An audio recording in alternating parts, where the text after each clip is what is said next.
Behold, the genius Lanny Poffo, the world's smartest man. Sometimes what goes on behind the scenes is stronger than the soap opera on the video scope. You're listening to the Genius Cast with Lanny Poffo and co-host JP Zarka of ProWrestlingStories.com. Ladies and gentlemen, the poet and limerick writing, motivational speaking brother of WWE Hall of Famer Randy Savage, the Genius, Leaping Lanny Poffo!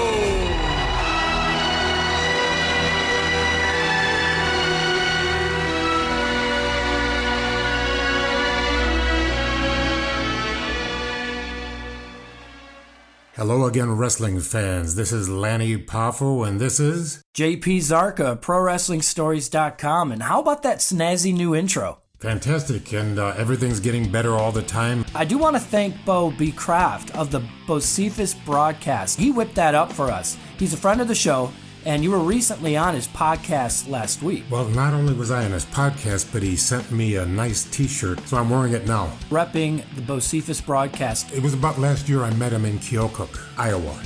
It's right on the Mississippi River, and had a fantastic time. It's all about the people and the environment. Definitely worth checking out if you want more of the genius after the show. For more information on that, you can hit up his Twitter at Bo B. Kraft. That's BeauBecraft on Twitter. Boy, I got a lot of good feedback from the B. Brian Blair interview. We just got to sit back and listen to him talk, share his stories. A lot of interesting stuff there. I mean, between the fights and the ribbing, and, you know, we got a lot of good feedback. Yeah, it was a lot of juicy gossip like the Donahue show. There's nothing wrong with a bit of gossip here and there. So, Lanny, how have you been since our last recording? I'm doing well. Just bought a new used car. It had 500 miles on it. It was a 2018 Honda Fit. Got a great deal, and very, very happy. I'm going to drive it about 10 years, and I'm waiting for the, what do you call it, the... With the electronic cars, the automatic driving ones? Autonomous car, yes. I'm waiting. Yeah, there you go. And then I'm going to say, hey, bitches, take me over here. But see, where I live, you know, the gym is walking distance, Whole Foods is walking distance, every place of interest is walking distance. So I almost don't need a car, but I still need a car. So you decided to ditch the luxury car for a more sensible and comfortable Honda. Well, I had a Mercedes with 20 years old. It was a 1998 Mercedes. And if I was going to keep it, I had to put about $5,000-$6,000 into it. And I said, no, we're not going to do that. So, yes, practicality, the Honda Fit. And everybody says, aren't you too big for it? No, the word says fit, and it fits. If the genius can fit, anyone can. So what are we going to do to... I don't see how we can do better than what Brian Blair did, but what are we going to do for this episode? We're going to talk about Andre the Giant. When we first met, you shared a couple stories about him, and I was incredibly intrigued. Now, it's hard to imagine a wrestler more memorable or larger than life than him. You know, we've got stories of brute strength to drinking prowess. The eighth wonder of the world captivated people wherever he went. Now, as a fan, he's one of those people who just didn't seem real. He stood at 6 feet 10 inches tall. He was billed at 7 feet 4, and that's 224 centimeters for our listeners who follow the metric system. And he had a presence unlike no other. He was really like a real-life giant, much like his in-ring moniker suggested. Now, Lanny, throughout your career with the WWF from 85 to 91, you shared a locker room with him. I want to open up the show by you sharing memories and stories about Andre. I'll tell you what, did you see the HBO special about Andre the Giant? I did. That was fantastic. You really got to see a different side of the Giant. I was amazed, you know. I thought he was from Paris, and it turned out he was from some rural community about a couple hours drive from Paris. Yeah, that's right. So there's a few things that I knew about him that I found out I didn't know about him. If you want to learn about Andre the Giant, get on HBO and check it out. Now, I'm going to tell you some things that were not on HBO because I had a personal relationship with Andre the Giant, and I will unfold that to you. There's a couple of famous stories, but that's things you didn't know about, okay? Since it's the Genius Cast, let's give the fans something special every week. As you probably know, Randy and Andre did not get along, and it was all over baby oil. Okay? And I even told Randy, can't you make an exception for Andre the Giant? You know, don't wear baby oil when you wrestle him? No exceptions. Who the hell are you talking to, you think? Blah, blah, blah. Oh, my God. So Randy was stubborn. So was Andre. They didn't get along, but they had good matches. And they weren't pleasant matches. They weren't fun matches. Not for each other, but fun for the fans. The truth is, okay, I met Andre in 1974. Mm-hmm. And he came in, I was wrestling for the Sheik, the original Sheik. He was the promoter of Ohio, Michigan, and we also went to Ontario, and, you know, we got booked several places from there. Right. But my father and I were the World Tag Team Champions of Ohio and Michigan, okay? So the only place the belt was respected. So when Andre came in, sometimes he would team up with a guy like Flying Freddie Curry. We always had a great rivalry between us, Leaping Lanny, Flying Freddie. It was Bull Curry's son. And so what we would do is it was Curry and Andre against my father and myself, tag team match. And we would do a few Gentle Giant high spots, you know, get him in the headlock. He picked me way up, put me on the ropes, patted my head. People laugh, you know, that kind of stuff. Get a full Nelson on him, you know, bear hug and everything. He'd get out of it Giant style. So it was just fun high spots with the Giant, all his idea. And then we do a few high spots with Freddie Curry. And then we would capture Freddie Curry, beat the hell out of him, set up the hot tag, which means he's on his knees, and he tags at Andre. Andre comes in, headbutt, the big slam, this and that, and blah, blah, blah, you know. And then because we were the champions, we couldn't lose, so we got a disqualification or some double barbecue finish where Andre is still the Giant. Everybody's happy. Everybody goes home happy. So, and we keep the belts. Then later on, we were in Amarillo, Texas, and I was still teamed with my father. And we would wrestle like Ricky Romero and Andre the Giant in every town: Albuquerque, New Mexico, El Paso, Texas, Amarillo, Lubbock, Abilene, Texas, San Angelo. You know, it was some of the greatest memories of my life. Just traveling with, you know, wrestling the Funks and everything. You know, they were the greatest. Either I would lose the fall or my dad would. We'd take turns. No big deal. You know, no ego thing. And we always make sure Ricky Romero looked good and then Andre looked good and everybody was happy and it was effortless. And at the time, Andre could work. I mean, really work. He was not just a Giant. He was a great worker. He might have been 7'4" then. Then he slipped to 6'10", and then finally I thought I was taller than him because he was a sway back bubble butt guy, and he was starting to shrink, except his skeleton still weighed about 300 pounds. You know, it was like, and his hands were still huge, but he was all bent over and slumped. It was horrible. And in 1985, I go to the WWF at the time, and I walked up to Andre, and it was like he didn't remember me. And he was drunk out of his mind. You know, he would get drunk in the morning, okay? And let me tell you, his hygiene wasn't the best. And when you're a Giant, that's worse. When you're on the road all the time, you know, I was wearing my laundry myself, but I tried to get a hotel that had laundry at the hotel. You know what I mean? To try to keep myself fresh. Yeah. And my trunks, I brought my cold water Woolite.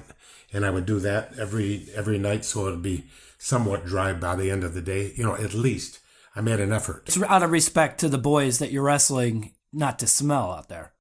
Well, and out of respect to me, because I didn't like to wear... And self-respect, too, of course. I didn't like to wear my laundry every day, you know? Right. So, anyway, did you ever see The Lion King? You ever see Pumbaa? Of course. And what was he famous for? Oh, remind me. He had gas. Yeah, I've got some brutal stories of Andre farting that I'll be sharing later on, but were you ever the victim of being in the premise of his gas? I'll tell you what, even if you weren't anywhere near, it would find you. Okay, so And he would, whoa, whoa, whoa, whoa, you know. So, you know, now he's like a little unfriendly and he's miserable and angry and, you know, just, he wasn't the same guy. Probably a bit in pain as well. He was in horrible pain. His back was killing him. You could see that in his face. And I felt sorry for him. I remember the exact day. It was my birthday, December 28th, 1985. I just turned 31. And I was wrestling in the Buffalo Auditorium. We called it the Aud. And my father wrestled there when the promoter was Pedro Martinez. And my godfather was Elio DePaulo. And he actually was my godfather. And it was really great. I got to see him and get him on the phone with my dad. They could speak Italian. A really nice fella. Now, Dennis DePaulo has taken over his restaurant, DePaulo's Restaurant in Blaisdell, New York, which is a suburb of Buffalo. I'm telling you, the snow was past your head. You know, it was like, but Buffalo is used to that. They get the worst weather in the world.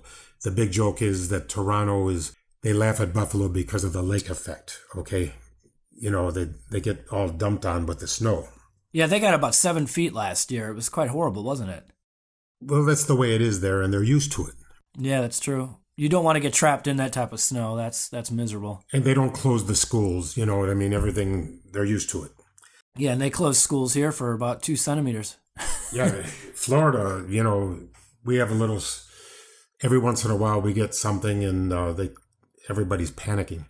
But, okay, here's the point. My story has a point. I go downstairs to these depressing, cavernous dressing rooms, and there's Pat Patterson. He says, oh, my God.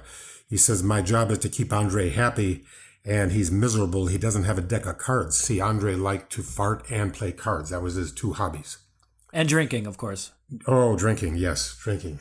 So I went upstairs, found myself a willing subject, gave her $10, asked her to go get Andre a deck of cards and tell there was somebody at the buffer zone of the locker room. As soon as you come back, tell him, he will tell me, and then I'll go get the cards from you. I gave her $10. She came back immediately. It's like I couldn't believe it was so soon. You know, did she leave the stadium or the auditorium? She had to leave and come back, but she had a deal. Brave the storm. Yes. And she came back full of snow, and she says, I've got the cards. And I said, excellent, thank you. Wow. And she tried to give me back my change, and I said, no, keep the change. As a matter of fact, I ought to pay you money. No, you don't have to pay me anything. I'm happy, blah, blah, blah. So anyway, I go downstairs, and there's poor Andre in a chair, and we're about the same height, me standing and him sitting. Okay. Yeah. And I went up and I said, Andre, voila. And I give him not just any deck of cards, but it was Bicycle, the finest cards in the world, not some off-brand, Bicycle. They've been around. They're a brand that's been around hundreds of years. I think Doc Holliday played with Bicycle. I don't know if he did or not, but trying to be interesting here, embellishing the story. It was Bicycle cards. The pinnacle of cards. It was Bicycle cards. It was not some off-brand. Okay. Right. Mm-hmm. I don't know much about cards, but I've seen Bicycle. Anyway, if you'd have seen Andre's face, a little tear in the corner of his eye, and he says, "Merci beaucoup, monsieur," and he grabs me by his hands, with his hands on my head, brings me in and gives me that European kiss on both sides of the face, and I knew better than to resist him. Okay, and from then on, he called me boss man, so I was over big with Andre. You're part of this fraternity of men who were able to share a ring with him. Not many people can say that. Was he stiff? Was he hard to work with? Because I've heard stories that he would kind of brutalize people out there if he didn't like you or if you weren't willing to work with him. Well, he would brutalize my brother whenever he felt like it, and Randy would just take it and refuse to give in about the baby oil. You know what I'm saying? Yeah. So Randy says, well, this could be easier. And, he wouldn't bend. Randy wouldn't bend. See, Randy... You know how some people are prejudiced against certain races and different things? Randy hated big guys. You know why? Because in his opinion, they were flabby, fat, and lazy and couldn't work and took all the money. He was a giantist. He was against the Giants. Yeah. You know, and the thing is, he knew Andre was a great worker when he was younger, and not anymore. And if WrestleMania 3 was great, it was because of Hulk Hogan and Andre willing to cooperate. But you know that Andre should have, quit the business years before he did. Andre was very, very successful in the wrestling business. He was like the biggest draw of the 70s and even into the 80s, but it was getting to the point where the name on the marquee was better than the show. Andre the Giant. Well, after you've seen him once, you kind of seen him. And if he wrestles John Studd, some of those matches were horrible. Okay, so, and he couldn't come back with it like the rematch of John Studd against Andre. No, you already got our money the first time. Now, you said your brother was brutalized by him. Do you have a particular instance of something Andre did while wrestling Randy? Well, Randy hated to have his hair messed with, and Andre would always mess with his hair. Sometimes he would stand on his hair and pull him up, and then leave a clump of hair. And Randy was losing his hair, and he was very sensitive about it. And, then a big clump of his hair would fall off in the ring. Randy hated that. But the money was good, and he just kept doing it and refused to stop his baby oil practices.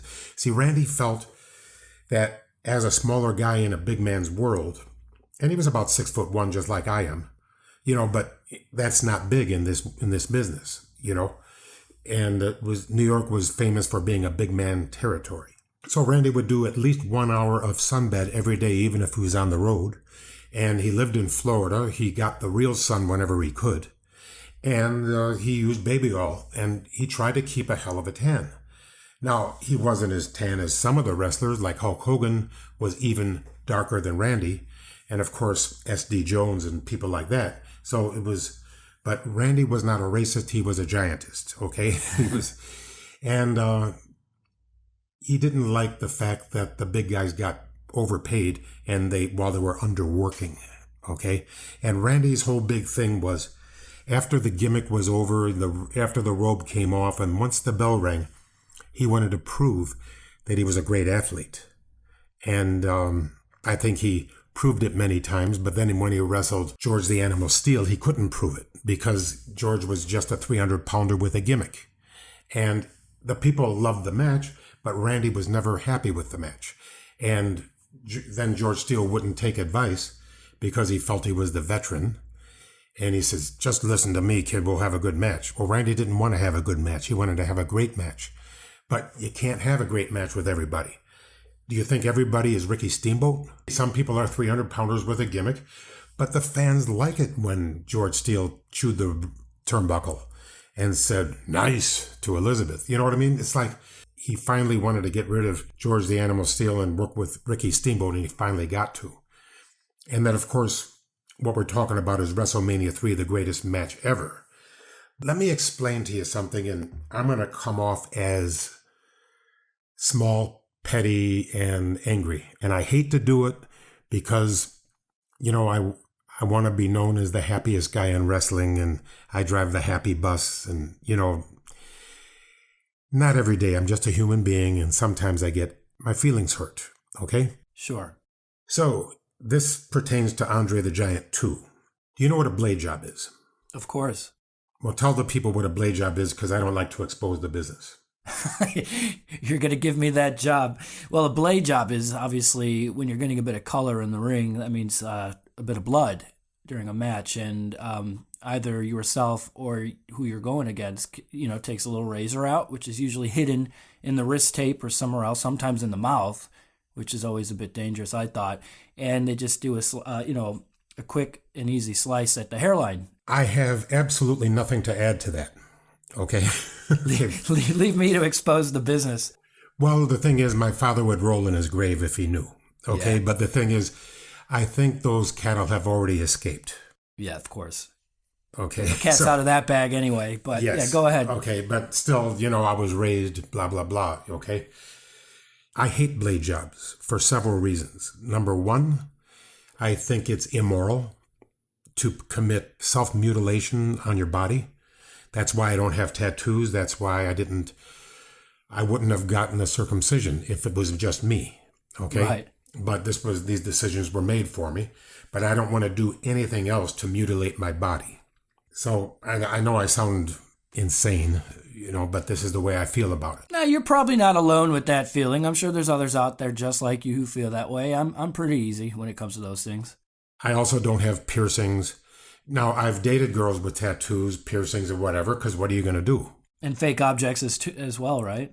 And, yeah, saline solutions. I was back in the day of silicone. Injections. Oh, yeah. I was like, I couldn't believe it. Like, looked too good to be true, and it was. Felt like a cadaver, but now they're getting good at it, Right. So anyway. Story for another time. I don't like to cut myself on the head with a razor blade. But if you're going to be a prostitute, at least be an expensive one, okay? Mm-hmm. Like the most expensive prostitute I've ever heard of was, never mind. Okay. Are we going back to Skinny Lynn? No. Oh, she wasn't a prostitute. She was just a ring rat. No, she was just, I really liked her a lot, but she had a big mouth and she exposed everything about me to all the guys. Yeah, so, we're going back to the first episode story. I believe that's the first thing. Yeah, go back to that episode. Go back to the first episode because we're not going to discuss it anymore. That's right. Okay. Anyway, I'm in Joe Louis Arena in Detroit, Michigan, and NBC is there, and I'm going to be on a dark match. Now, when I was a boy, I didn't want to be in a dark match. Okay, I didn't dream, someday I'm going to be on a dark match on NBC. So they can use me to check the lighting, check the sound, check and see if warm the crowd up a little. The dark match is to see if there's any problems, they're going to fix it before they start taping for NBC. So I was on a dark match and I said, okay, it's a shit sandwich, eat it or starve. I had a wife and a daughter and, I was very well paid. So sometimes I have to be on a dark match, which is not flattering to my ego. There's a lot of people in the wrestling business of Vince's minions that I didn't like. Pat Patterson, I kind of liked him, but he was a very two-faced prick. And Chief Jay Strongbow was a 24-hour-a-day asshole. And Pat Patterson was actually great 98% of the time, but he would do you a lot of damage behind the scenes. My favorite guy of all of Vince's minions was Gorilla Monsoon. He was always nice to me, and he always tried to elevate me, help me, and even when he did the announcing, he always put me over, and it was very noticeable. And I really, really liked him, and I liked his son. And they're both gone now, one for bad driving and one for diabetes. So anyway, they were very nice people. Okay, here's the story. And I'll tell you what, it hurts me to say it for several reasons. Gorilla Monsoon, Gino Morella, he comes and says, "Leapin' Lanny, where are you?" And he grabs me and takes me to his side and he says, "I just had a TV production meeting. Don't make a monkey out of me." I said, "I would never make a monkey out of a gorilla. What'd you do?" And he says, "I recommended you for a very important thing, but I want to know, can you do it?" I said, "I'll do anything you want. What do you want?" He says, "You ever done a blade job?" And I went, "Oh." I said, "No." "Oh," I said, "Sure, yes." I said, "I worked in Tennessee. How many you done?" I done about 30. I told him 300. Is that a lie? It's stretching the truth just slightly, times 10. Yeah, I put a 0 on it. This is what men do. Yeah, I put a 0 on it. Well, the thing is, it was a knee-jerk reaction. I had to tell a lie. 30 doesn't sound like you're a veteran. 300, it sounds like, yeah, this guy's Captain Lou Albano. Okay? Right. Like Abdullah the Butcher. Yeah, well, yeah. Well, that forehead's a mess. Oh, my God. So anyway, he says, Andre was the biggest star of the 70s. And, he's still a big star, but he's a baby face. We got him with Heenan, but he's going to have to draw 93,000 people and be a serious villain. We need a sacrificial lamb, and I chose you because I saw your name on the list, and I said, Leaping Lanny is the man for this job. And naturally, he buttered me up a little. He says, are you willing and are you able to do this for Andre the Giant? And I said, Gorilla, you came to the right place. I am the man for the job. I will be your sacrificial lamb.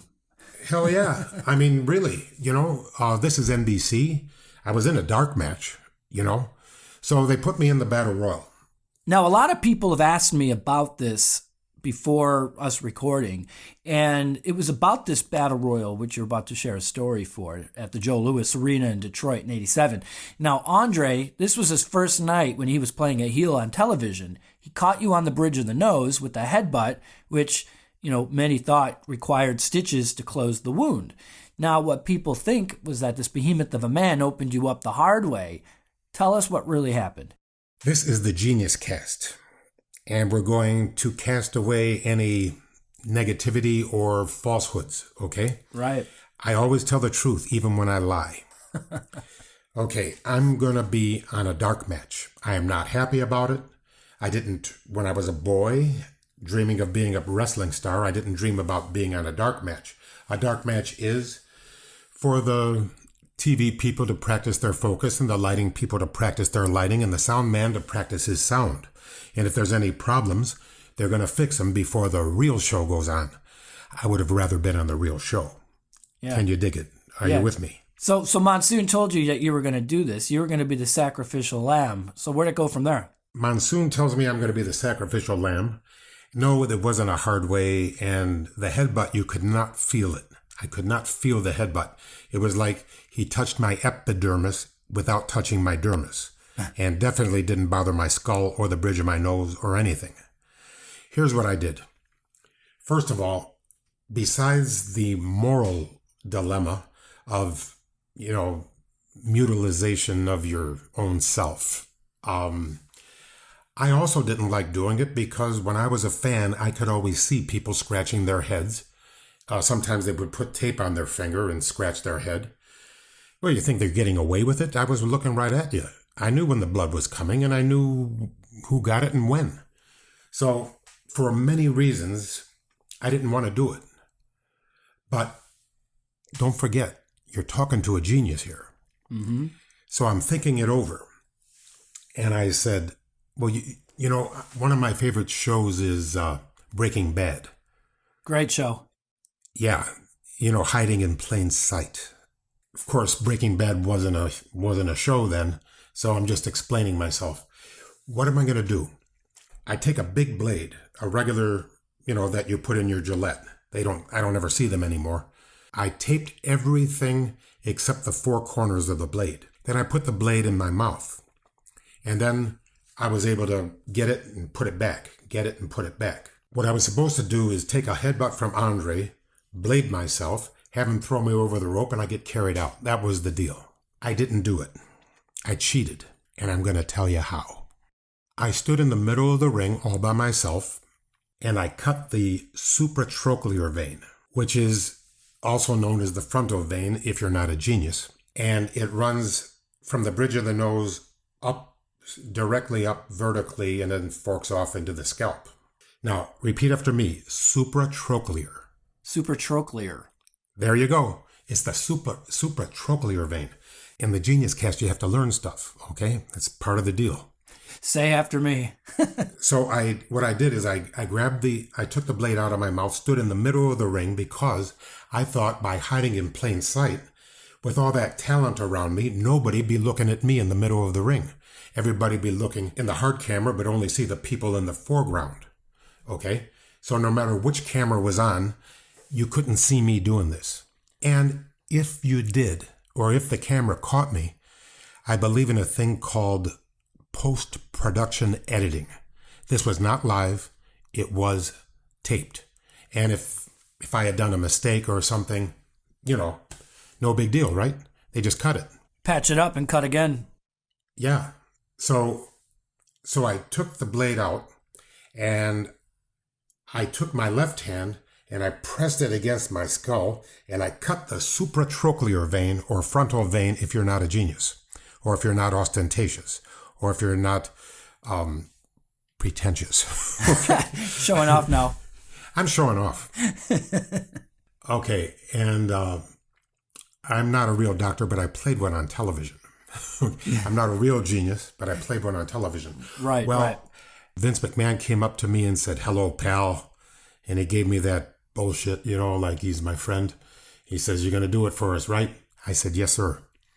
And then Dick Ebersol, who was the number one guy at NBC Sports, said, "Lanny," he says, "we've never had blood on NBC. Please bleed well for us." And I said, "Yes, sir, you've come to the right man. I'll do my best." And, they had me all buttered up and pumped up and everything. So I took my left hand and I forced it against my head and went, boom, right on the supratrochlear. And it went nuts. I knew I had enough. So then I took the blade, put it back in my mouth, walked up to Andre, and I said, "Andre, I'm ready." He says, "Okay, boss." And he grabs me by the hair and he gives me a headbutt. Except you couldn't feel it because he was good. Yeah. He was really good. And it looked real. And he knew how to do it. Anybody that had a preconceived notion of thinking that, he broke my nose or something. No, come on. Showbiz, baby. So, boom. And then he holds me again. And then he throws me over the top rope. And I took a bump and I was immediately bleeding when the camera finally saw me. And everybody said, "When did you get the blood? Where did you get the blood? Where did the blood come from?" Nobody knew. And I didn't tell anybody until now. Now, you put the razor in your mouth, and you're not the only one who's done this. A lot of wrestlers have used that tactic in the ring.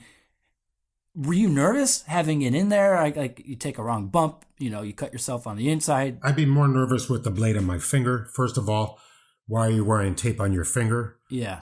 Randy always wore tape on his finger. That way, whenever he would do it, he always wears tape on his finger instead of just. You get the picture. Yeah. Since but see, I never wore tape on my finger, so I put it in my mouth. Okay, now I'm going to tell you the rest of the story. Sure. You know Paul Harvey? No, I don't. Well, he's the biggest deal in radio, but you're too young to know this. Okay, I want you to, everybody who's young, Google Paul Harvey. He was the greatest. This is Paul Harvey. Good day. Time for news. And after the rest of the story. Anyway, he was one of the all-time greatest. Otherwise, here's what bothers me. Are you ready? Sure. Here's the part of the story that I didn't like. Did you ever meet a girl? You ask her out. She goes out. You do everything from A to Z. And then you don't call her. And it breaks her heart. Stuff like that happens every day. Well, it was usually the other way around for me. Go on a date. She wouldn't call me back. Either way, somebody gets hurt. Now I know how it feels. Yeah. Now I'm going to tell you the rest of the story. I can't stop the bleeding. They carry me out, and everything. And so my brother, Macho Man, Rick Martel, Rene Goulet, and me are, we've got a towel. I got a towel pressed against my head and they're helping me. Nobody else is even interested in me. Okay. These are my friends. Now I know who my friends are. Right. My friends are Rick Martel, my brother, Rene Goulet, and myself. That's the only friends I've got now. Everybody else, Dick Ebersol is busy. Vince McMahon is busy. Everybody's busy.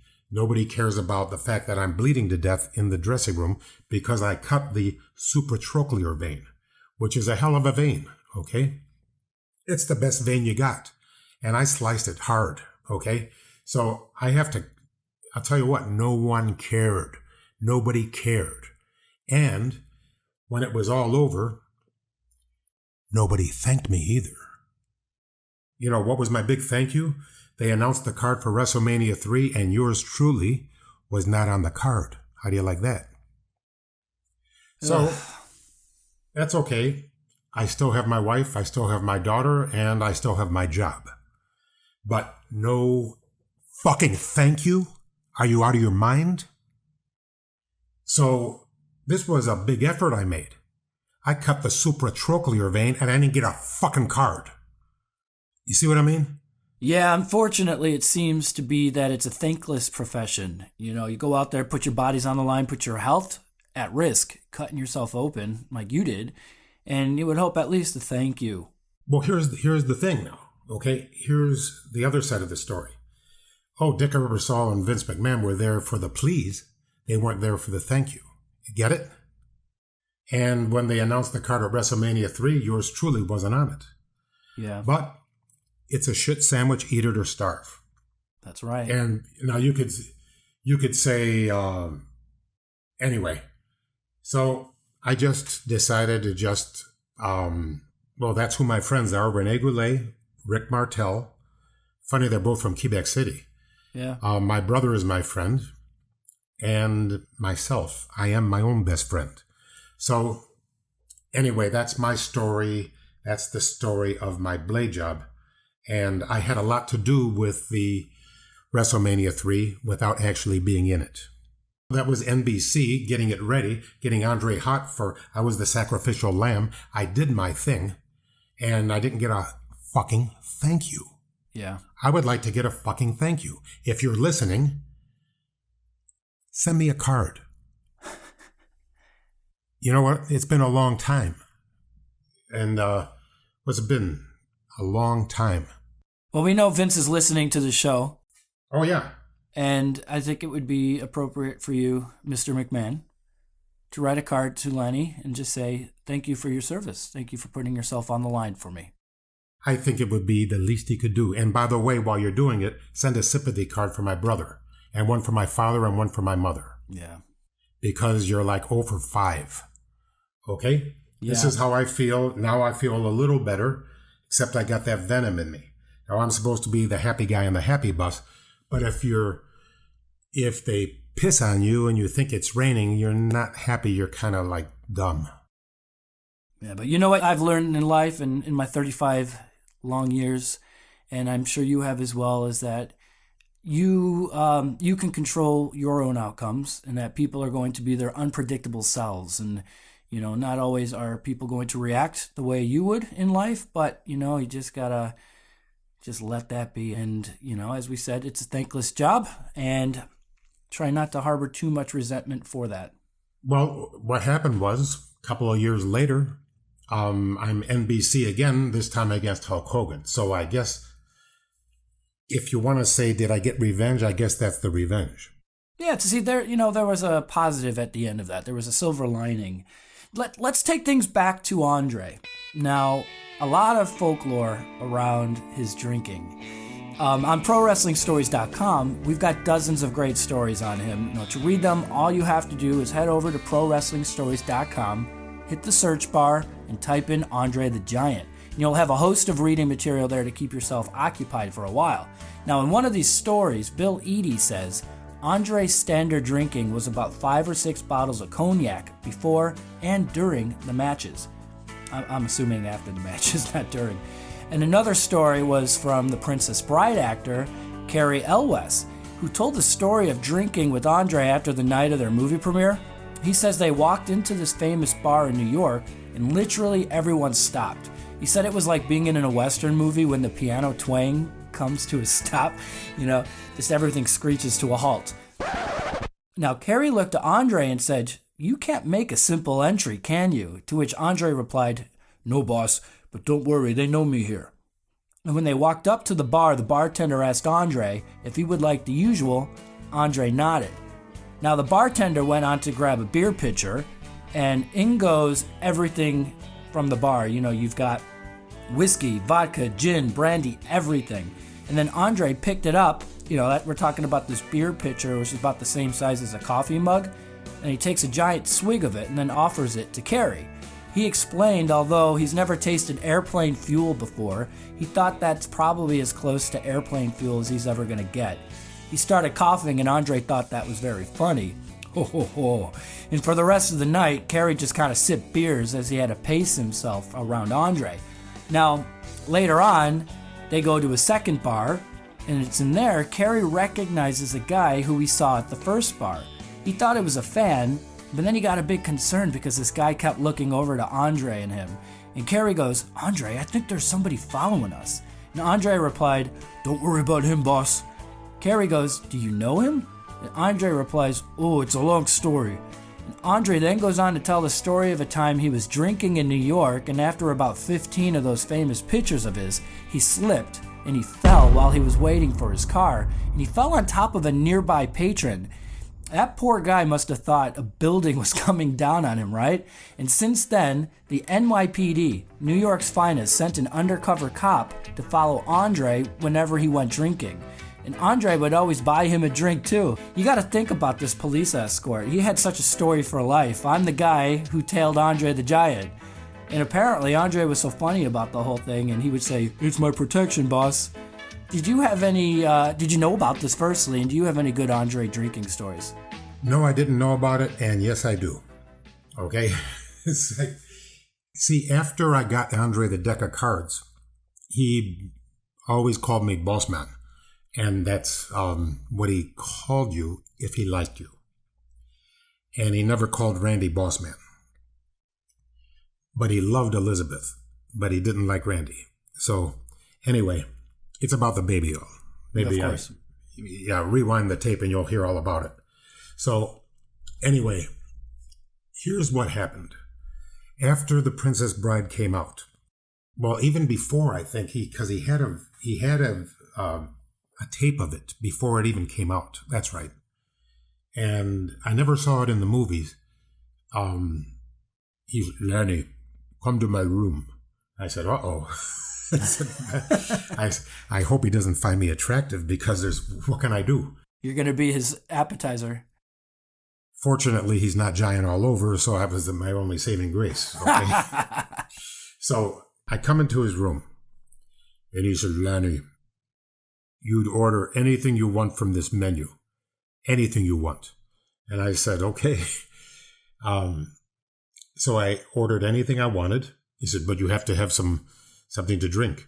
I said, "Okay, red wine, because, I'm a health nut, but there are some reports that it, makes the platelets in your arteries more slippery, and, it's good for your heart and your cardio." That's what I tell myself every time I have one, okay? I follow that train of thought, too. Okay, yeah. Are you buying? Okay. So anyway, so I have the big meal and I have the wine, and this is great. I just hope he isn't getting me ready for, whatever. But instead, he pulls out one of those, what do they used to call them, VCR tapes? The VHS. VHS, right? Right. It's back in the old days, when they used to have VHS. Well, there was also a machine, because he had a better room than I had, of course. He had a big Andre suite. So he stuck the tape in, and I promise you, I was the first guy ever to see The Princess Bride because he had it before it was out. Was it just you two in the room watching this? Yes, just us in the room. And then when it was over, and I really thought it was a great movie. I loved it. It really is. It really is. And Andre did a hell of a job. You got to give it to him. In fact, I think the screenwriters wrote it for him, with him in mind. Yeah. And when you look like Andre, you don't need an agent, okay?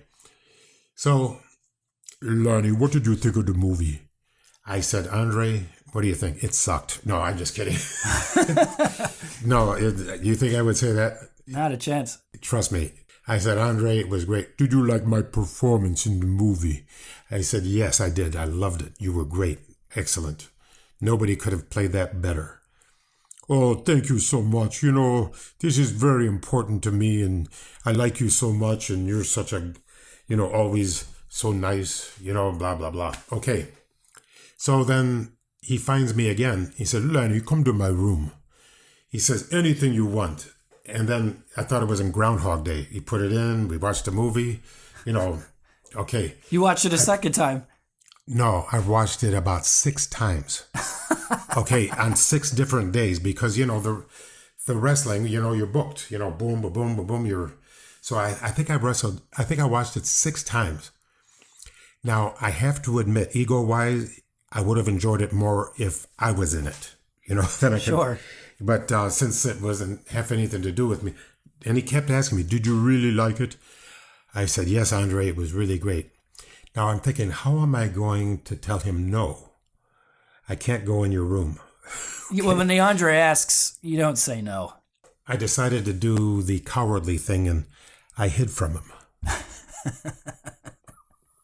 Okay, and, I was in and out like a flash, man. I was like, Lanny, where have you been? I want you to come and see the movie with me. And I said, oh, fuck.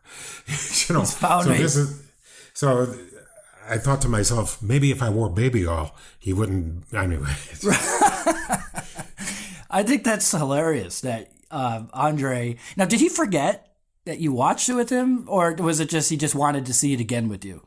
No, he loved that movie more than anybody ever loved a movie. And he had OCD about it, and he liked, my scene's coming up, look at this. You know what I mean? He would interrupt himself, you know what I mean? Here it comes. My favorite, the thing is, he was like a 10-year-old boy with his movie, and he loved and good for him, you know what I'm saying? It was a hell of a movie. Absolutely. And please, if you haven't seen The Princess Bride, please do. But you don't need to watch it 6 times in the same week. Well, once it'd be nice. Absolutely. No, that's hilarious. That's probably one of the funniest stories I've heard about Andre. Now, of course, you had a very pleasant experience with him, but, Ted DiBiase, he said, Andre has a very good judge of character. He liked you, but if you were a schmuck, he was going to let you know you were a schmuck. And if Andre didn't like you, he was going to make your life freaking miserable. And he definitely adjusted a few attitudes. For instance, DiBiase shared the story of a time he was tagging with Andre and Ivan Putski against the Valiant Brothers in 1979 for Vince Sr. Andre made sure Putski stood on the apron the entire match. He just didn't like him. Putski wasn't really one of those guys that a lot of people liked. Do you have any stories about him? Yeah, Putski, listen, I don't want to gang up on him. See, Putski was already on the way out when I was coming in. Sure. Okay, and I saw him, and I saw him. And then I saw him a couple years ago, and I don't know how old he is, but he's definitely off the gas now. No more steroids. But he's like, I don't know, he's in his 70s. I don't know. You look it up. You can tell me. You know what I mean? Yeah. He's, I barely recognized him, but I think he's getting old. So I really can't say that I have anything against Putski, but I know that very few people liked him. Kind of like a Buzz Sawyer type, or maybe slightly different. I didn't even know Buzz Sawyer, but I knew that he was everybody said he was a prick. Yeah, you listen to our last episode with Brian Blair. He definitely adjusted his attitude. But anyway, continuing, there was another story DiBiase shared of the time Andre had a match against Bam Bam Bigelow at Madison Square Garden. Bigelow wasn't happy at all with how the match was going, and Andre wasn't cooperating. And so afterwards, Bam Bam threw all his stuff together in the back, walked out, and he quit. Bigelow later said that Andre was right, as he realized later that he did have a horrible attitude. What was your dealings like with Bam Bam Bigelow? Well, I was his bitch. So, explain. Yes, I will. It was Bam Bam Bigelow against Leaping Lanny back in the babyface days before I became the genius full of glory and renown. Right. And I sure enjoyed being the genius a hell of a lot more than being Leaping Lanny, thanks to a guy named Hulk Hogan. So I would wrestle Bam Bam Bigelow, and he was an arrogant prick, and he was horrible, and I thought he sucked, and he never washed his gear. One time he had me in the leg scissors, and it smelled like, I don't know, a cross between ammonia and cat piss. Oh. And I was starting to doubt whether or not I made the right career choice by getting into the ring at all. So I looked at the schedule, and it looked like I had about 7 more matches with Bam Bam Bigelow, and that was it. So I said, just like a condemned, murderer on death row, I was Xing off the days. Yeah. I was going to be free after this. Oh. You were biding your time. Yeah. Now, I'll say something nice about Bam Bam. There's got to be something nice. Go on Wikipedia, and I think he rescued some children in a fire. Yeah, he did. We got that story up on ProWrestlingStories.com. You tell me what happened then. Right, so off the top of my head, Bigelow was coming back from a trip to Japan. He was with ECW at the time, and he saw a fire burning down his road. And this was like well past midnight when this was going on. And he heard kids screaming from inside of this house. And so what he did was he busted through the door, went upstairs. I think he went through a wall, took the kids out, and in the process, he saved their lives, but he burned about 40% of his body. And so he ended up being in the hospital for a couple months after that.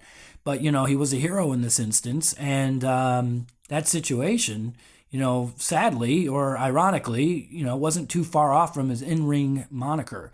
But, you said you were going to say some nice things about him, and that was the positives. So tell us your real thoughts. Well, it's the opposite of my father, who sacrificed himself on the road so he could give Randy and I a beautiful life. And, always be there for the family, the family, the family. He put the family ahead of himself. He ate fourth in his family. He made sure his children and his wife, my mom, ate first and he ate fourth. You see what I mean? And where Bam Bam never went to the Motel 6, he went to the Acme Ritz Central Arms Waldorf Plaza, whatever the hell it is. Where they have the real cushy towels. Sure. Whatever it is. Well, he used $100 bills as toilet paper. And then I see in the Tampa Bay Times that his wife is filing charges against him for non-payment of child support. So, good for him that he saved all these people in the fire, and bad for him that he didn't support his own children, but he supported his own fat ass. So that's just what he was in the ring. Yeah, he had a poor attitude. And I remember, I believe we're in the Boston Garden, and he's a little late, and he's bragging about something. He says, "Hey, I just got a blowjob from an arena rat." And so I said, right in front of the boys, and I said, "Did you keep the receipt?" He says, "What do you?" And everybody laughs. And he says, "What do you mean, Poffo?" I said, "You are a very ugly man. And I just thought if somebody gave you a blowjob, that you must have paid them." And everybody laughed. And he says, "What, do you want to get trouble with me?" I said, "It's got to be easier than working with you." Oh. And everybody laughed. You see what I mean? And my plan was to kick his patella. Now, don't bother looking it up. That's your kneecap. Okay? And, that's what I do to fat people. And anyway, I didn't like him. And he never thanked me when I would lose to him on TV. On all these shows, I would lose. And he never said, thank you, nothing. And it's etiquette to thank the person because they're not jobbers. They're the ones that make you look good and you know better. Now, believe it or not, a couple of shows ago, didn't I say about the Shaker Heights spike and now it's getting to be trending? Yes, that was an episode too, the All In episode. We were taking a fan question and you mentioned this. And people are looking at the Shaker Heights spike and they said, yeah, it's dangerous. And the thing is, gravity does not take a holiday just because you're a wrestler. And you got your cervical vertebrae, man. I'll tell you what, I don't think they gave a fuck if they hurt people. That's my point. So that was, and outside of that, they're nice people. And if you're listening, Beverly Brothers, and you want to, talk about it, we will. But it was much more fun being your manager than those poor schmucks that had to work with you. And why didn't you do it to Haku if it was such a great move? You see what I mean? Of course, people don't do things to Haku, do they? No, of course not. Now, how did that go in the end with Bam Bam? Obviously you guys were sparring with words. Who backed down first? I think he blinked. And I was glad of it because I would lose my job. Yeah. But I think of all the fantastic things Vince McMahon has ever done, pushing Bam Bam was probably the dumbest thing he's ever done. Because myself, I would not pay a ticket to see that guy. I would buy a ticket to see Chris Jericho. I would buy a ticket to see the Young Bucks. I would buy a ticket to see Kenny Omega. And, I would Rey Mysterio and all these people. You see what I mean? But I wouldn't pay to see a fat guy in a bodysuit that smells like cat piss. Well, to be fair, he was quite agile for a big guy. He was doing the moonsault off the That's ropes. Like, you don't sweat much for a fat person. Yeah, I heard that bullshit. Yeah. I wouldn't pay to see the fat motherfucker. Fair enough, fair enough. Now let's go back to Andre adjusting some attitudes. The last one I've got on my list here is Jake the Snake Roberts. He shared a story that he and Andre got off to a rough start, just like your brother. They had a match in Los Angeles, and Andre just goozled him the entire match. Now, everything Jake tried, he blocked it. He was just goozling him the whole time for 20 minutes, and, Roberts was furious. He came back to the locker room, and he just started yelling at Andre. What the fuck are you doing out there, man? We ain't going to make any money with you doing that shit. That's bullshit. You goozled me, man. You didn't give me a damn thing. We're not going to make a damn dime, and I just don't want to work with you if you're going to be like that, man. Screw you. And Andre very calmly looked at Jake. He told him, sit down. Now, Jake doesn't recall why he did this. He could have just reached over and killed him right then and there. But he said, now, you and I, we don't have a problem. I just wanted to see if you would man up. And once Roberts manned up, it improved for him. But Andre still brutalized him out there, but he was just having fun doing it. It was different after that. And then Jake explained, just like your brother, he would pull his hair out there. Whether it be him standing on the hair, grabbing his arm and pulling him back, Roberts said it was like piano strings popping. He would also sit on him and he would fart. And it was such a horrible experience, he remembers. Now, Robert says he did not realize how long a giant could fart. So it was like 25 seconds of just brutal gas. And there's something about vodka and wine with not much food that really gives a man a nasty potion to inhale. And he says, I know I thought I had a birthmark on my arm, but it was just a wine stain from his ass.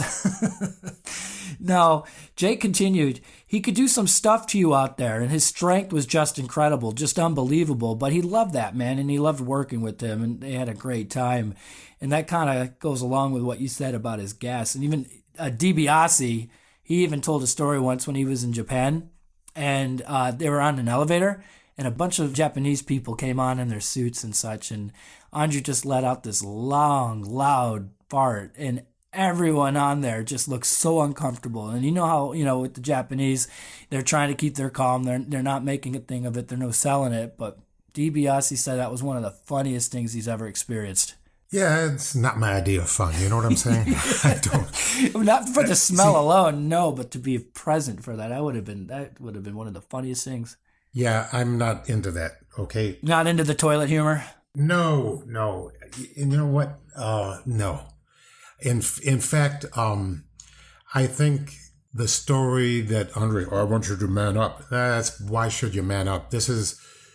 We are in show business. Let's just have a show and go home. Right. Okay. Why should we have to man up? See, in my opinion, I liked Andre in the 70s. I didn't like him in the 80s. I just tried to get along with him. And I'm just not going to sit here on my podcast and not tell the truth. Okay. Yeah. He was a problem, and he was like the biggest star of the 70s, and then toward the 80s, he was like Babe Ruth at the end. He had overstayed his welcome. Yeah, but at least you had a good movie mate, a good partner to watch a movie with out of it in the 80s. Yeah, once was great, yes. Can I just eat and run? Do I have to sit for the movie? Like the crazy girlfriend. Now, despite the stories of Andre's drinking and adjusting of attitudes, he had a bit of a soft core. Mean Gene Okerlund remembers Andre as being a delight. He got to know him really well over the years. Now, the two of them had a couple things in common, he once said. They liked good food, good wine, and they liked to play cribbage and gin rummy. And he told a story once of the time Andre was on a plane coming from Denver to Minneapolis. Andre was up in first class, while Gene had a seat in the back of the plane. Andre said to Okerlund, "Boss, you're sitting up here with me."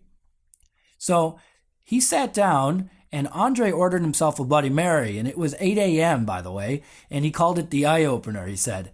And then he began to open up to Okerlund. He says, people think that I have a great life, that I could travel all over the world and everything, but I see them when they point at me. Little kids laugh and they say, what kind of man is he?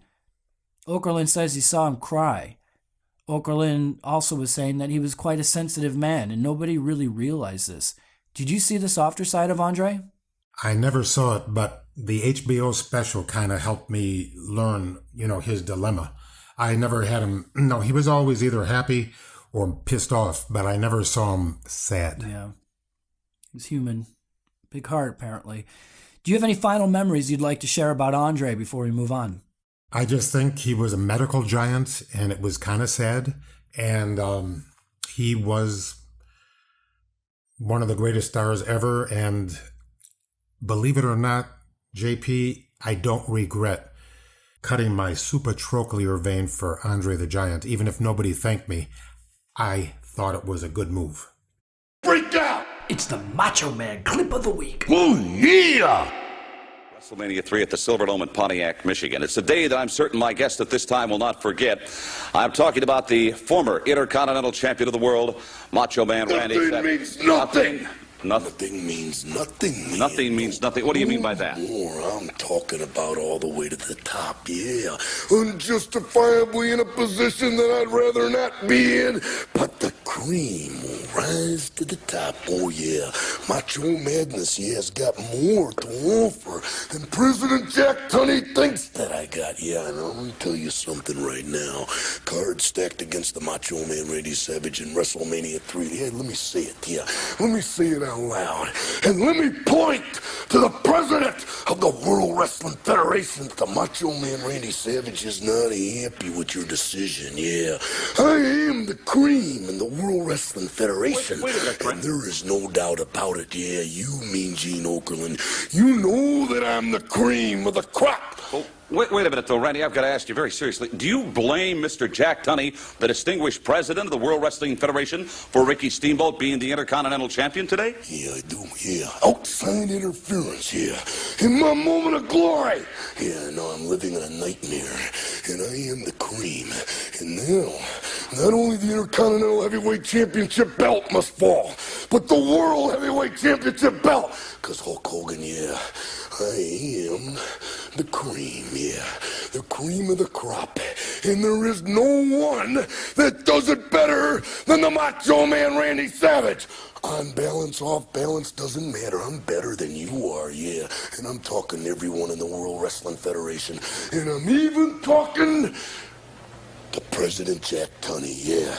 I'm on my way. And nothing is gonna stop me. Nothing's gonna stop me. You know, just out of curiosity, Randy, and I certainly don't want to diminish your tremendous God-given talents, but I'm very curious. I haven't seen Elizabeth lately. Yeah, she's on the outside of the ring. Does she interfere in matches? Yeah. Nothing, zero, yeah. Pure athlete, yeah. And I've been, maligned from the top to the bottom. And because they can't handle the Macho Man Randy Savage, the cream of the crop, nobody does it better. When one thinks of memorable Randy Savage promos, this cream of the crop promo is right up there at the top. No rhyme intended, by the way. Randy was super charismatic and lovable on the stick, and his chemistry with Gene Okerlund was undeniable. With Randy spinning around, not looking into the camera, bringing props like coffee cream to the vignettes, he kept Okerlund and fans alike on their toes, and he provided entertainment that's still talked about all these years later. Did Randy ever walk you through his promo process? Where did he get his ideas from, and how much thought went into these promos before he was on camera?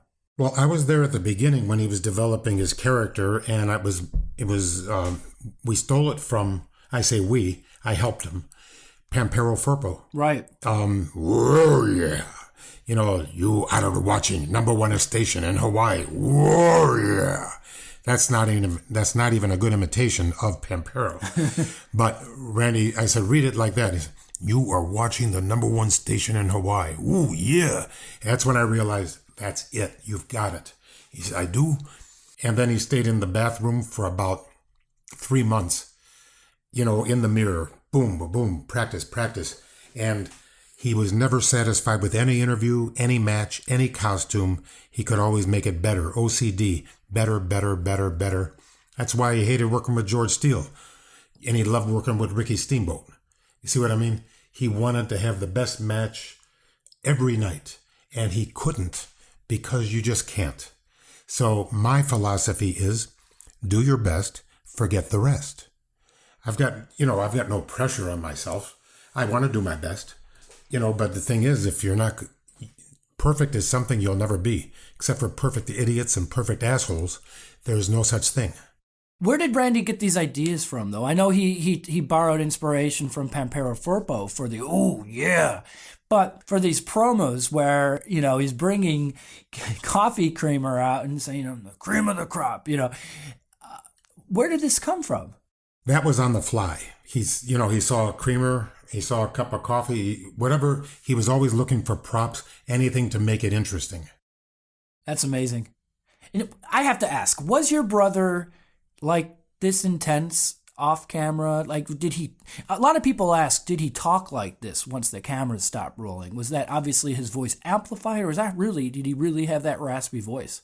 He really had a raspy voice, and he turned it up for the TV. Okay, and the thing is, when they say he was really intense, fuck them, okay?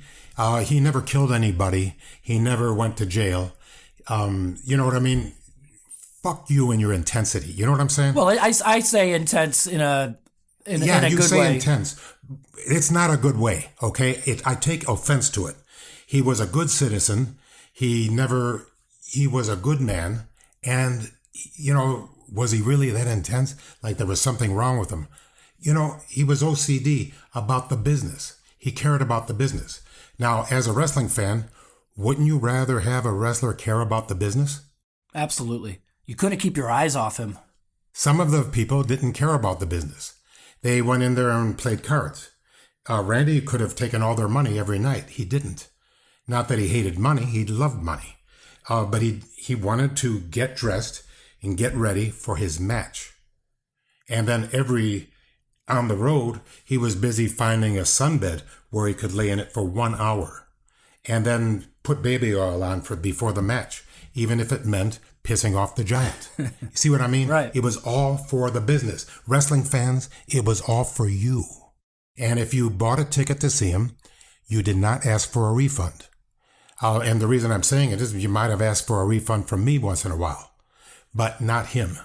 He was the gold standard of caring more.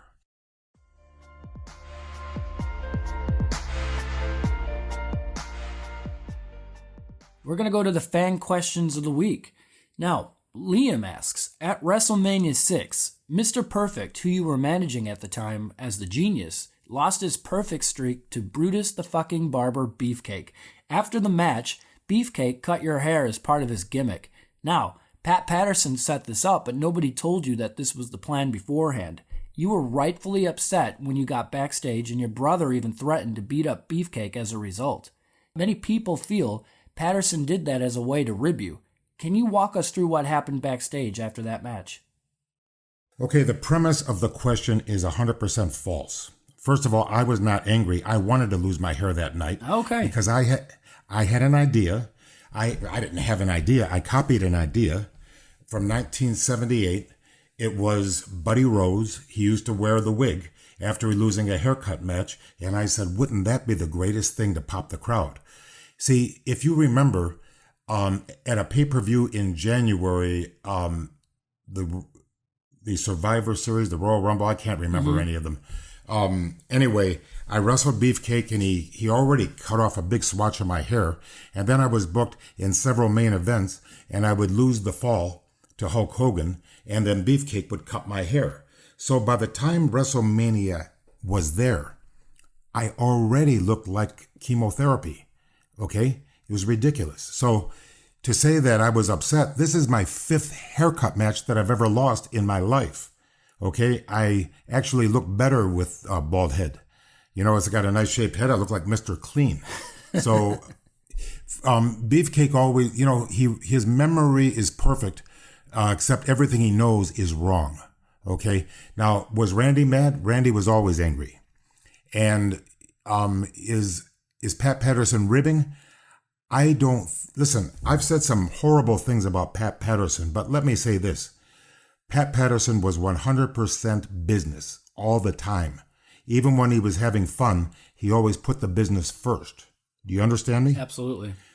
He would not go into a WrestleMania and mess the finish up. That was Chief Jay Strongbow's problem. And he was just, he just gave the finish like, woo, you just do this and that and this and that. And, Strongbow was jealous that Vince liked Pat Patterson more. and had more trust. But the thing is, honestly speaking, if you've ever seen Wahoo McDaniel's matches and then see Chief Jay Strongbow's matches, oh, I'd pay to see Wahoo, but nothing with the Chief. You see what I mean? Yeah. There's no comparison between these two men.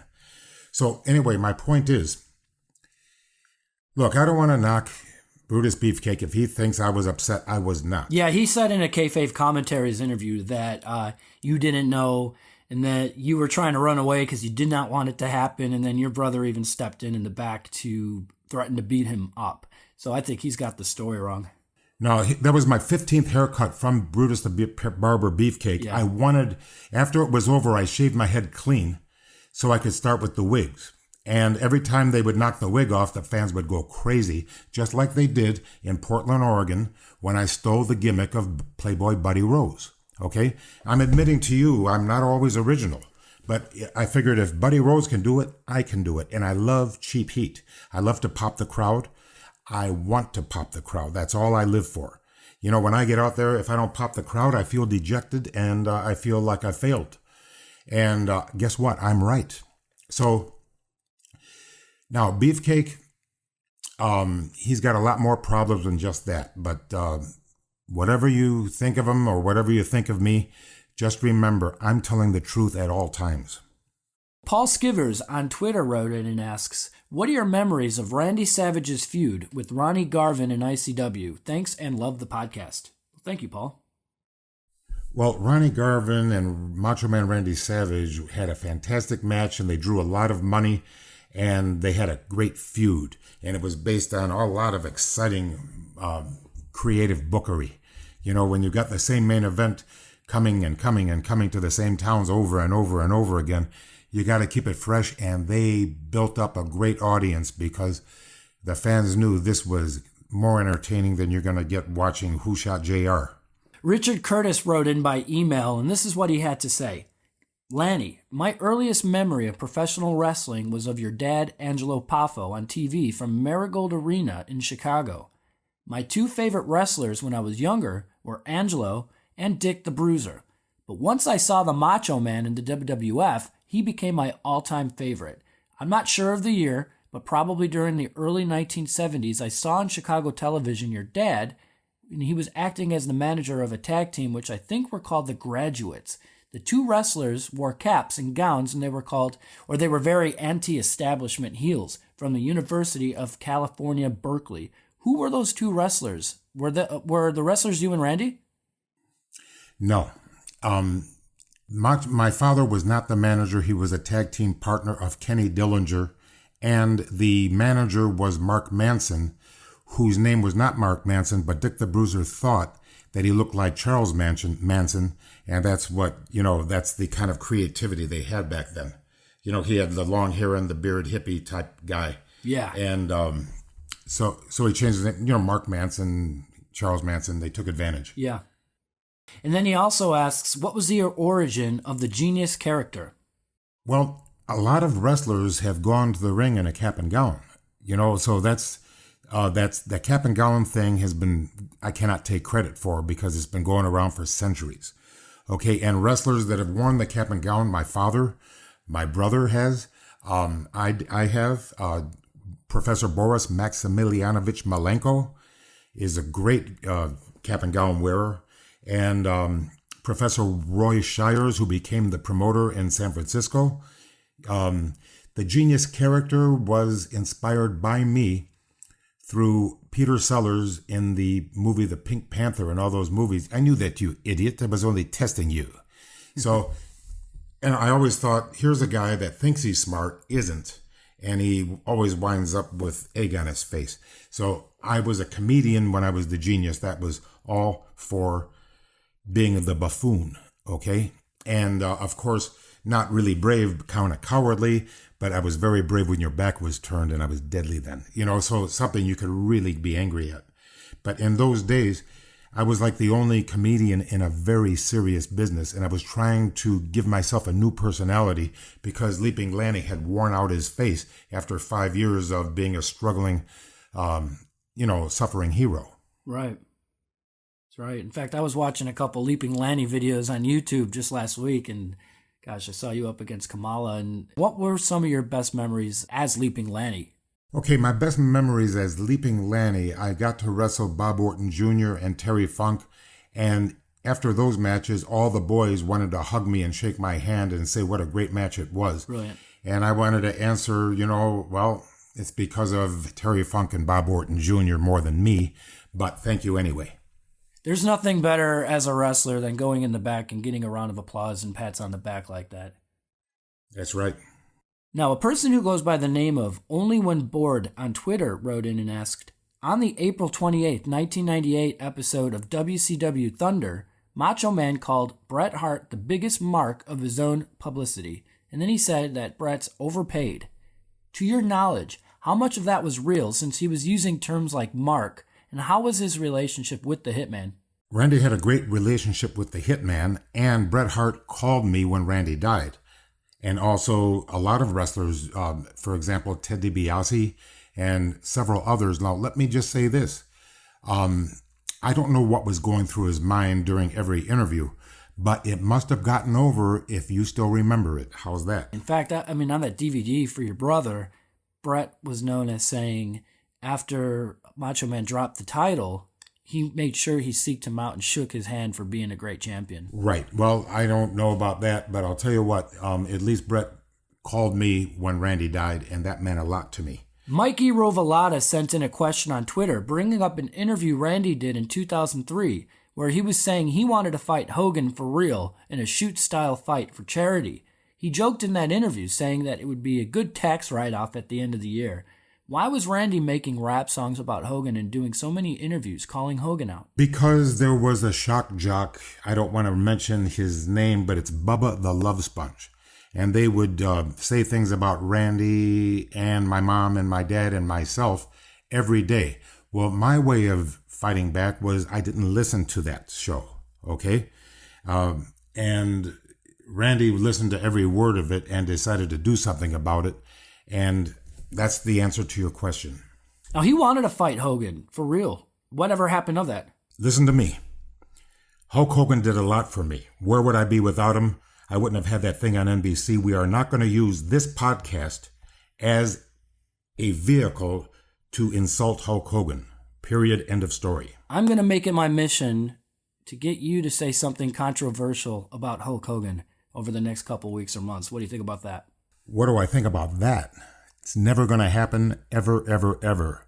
In 1989, he chose me to work a program with on NBC, and just like the fat girl on prom night, I had a date for the dance, and it's Hulk Hogan, and nothing you can say is going to get me to use this platform as a forum to say anything bad about Hulk Hogan. I still love this man. Well, we'll see what happens over the next couple weeks, shall we?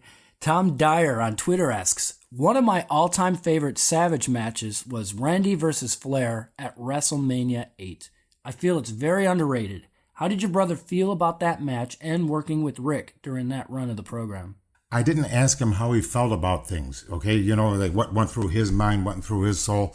I just tried to do my thing, do my best, and, I have my own problems. So if he had to share something with me, he shared something with me, but I don't know what was going through his mind, and to speculate on it now would be just speculation. Yeah, fair enough. We're going to go to our last question from Phil, who asks, who would you put on your Mount Rushmore of best wrestlers of all time? I would put Teddy Roosevelt, Abraham Lincoln, Thomas Jefferson, and George Washington. Well, firstly, at least one of those were actual wrestlers, Abe Lincoln. Yeah, Lincoln was a wrestler. I'm surprised you knew that. Of course, you're from Illinois also. What about wrestlers? Who would you put on, who are the top 4 wrestlers for you of all time? Well, I have to put Hulk Hogan, The Rock, Macho Man Randy Savage, and Stone Cold Steve Austin, if you want to go with the 80s and 90s. If you want to go earlier, you got to put Lou Thesz, Gorgeous George, Buddy Rogers, and, let's see, who else? Pat O'Connor. And then, that's the earlier times. And right now, I don't see, that's like you're only limiting me to 4 and somebody's going to get angry. So there's a lot of people that belong on Mount Rushmore, and Not me, though. I deserve to be buying a ticket to see Mount Rushmore. Now, I don't think there's really a correct answer to that question. It's all personal preference and opinion. You got to give credit to The Rock for becoming a great movie star, and transcending the wrestling industry, and also Jesse the Body Ventura for becoming the governor of Minnesota. I mean, that's huge. Yeah, multifaceted. That brings our show to an end. Is there anything you'd like to promote? GeniusLannyPoffo.com is where on the video section you see my favorite memories. For example, it starts with my speech that I gave for my brother for the Hall of Fame for the WWE. And if you go into the video section, you'll see my match with Hulk Hogan, my appearance on Regis Philbin, and different things that mean a lot to me.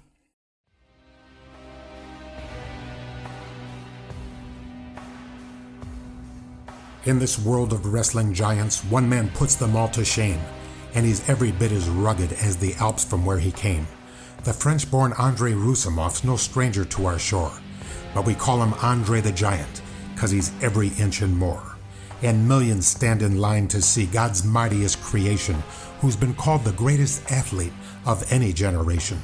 But he's never had a title shot, and we know very well Hulk Hogan's got a broken heart and Andre's mad as hell. What will be the Hulk's reply? We'll have to wait and see. Till then, we're counting down the days till WrestleMania 3. And with that, we end the Genius Cast this week. Thank you for listening. Tell 3 friends. Until next week, so long. Merci beaucoup, monsieur.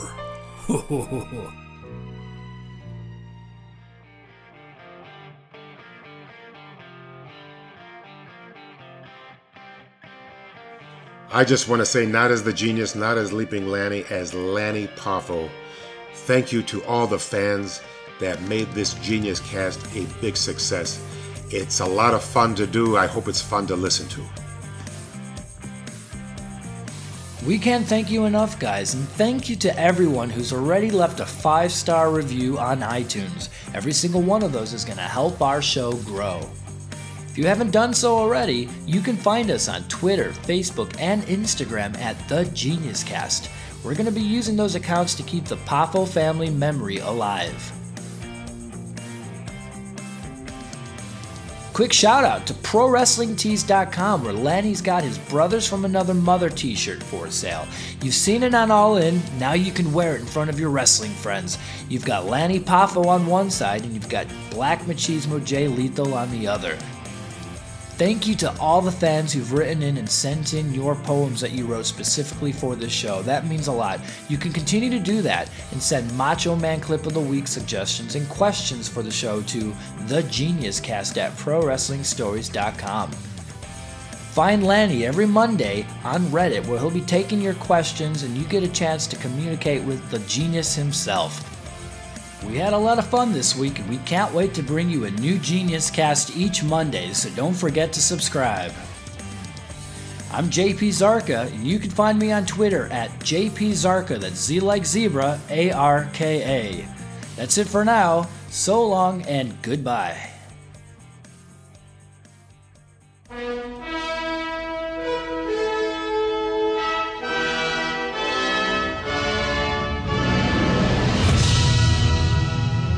You've been listening to The Genius Cast with Lanny Poffo. This has been a ProWrestlingStories.com production. Find them on social media at The Genius Cast, at Lanny Poffo, or at JP Zarka. If you'd like to advertise to thousands of dedicated listeners on the show each week, send an email to The Genius Cast at ProWrestlingStories.com. Until next time. Oh, yeah!